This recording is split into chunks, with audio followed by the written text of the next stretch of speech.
Dilan. Feeling ko I needed the... prank call eh. Ha? Ang pangit ko mag-prank. Pero nag-laugh man ka. Kung pagani ka 5 seconds, nag-laugh na ka nga naman ka. Sino? Di.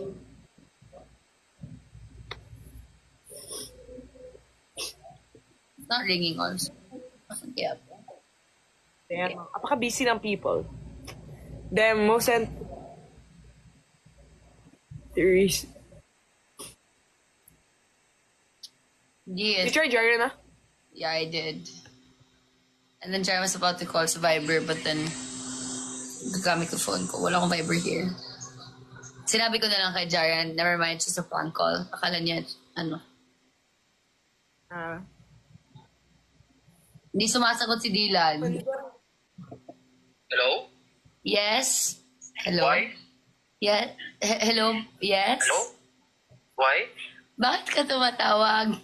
Hindi ako tumatawag. Hindi ako tumatawag. Ikaw yung tumawag. Ano? Nagulat nga ako. Sabi ko, ba't tumatawag? Kasama ko si Mark. Baka ano mo, anong tawag dito? Na-press mo. Ikaw nga tumatawag kanina pa. Ha? Kanina. Hindi ko nga nakaka-cellphone ko eh. Okay, it's a prank, di. Ano meron?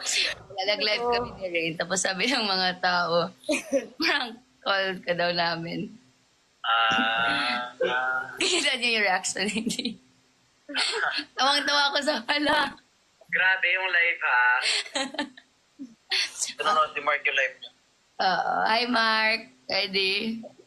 Bye. Guys. Okay. Sorry. Bye. Active na din siya. I'll try Bye, again. Mark. Love you. Bye-bye. Huh? I'll try.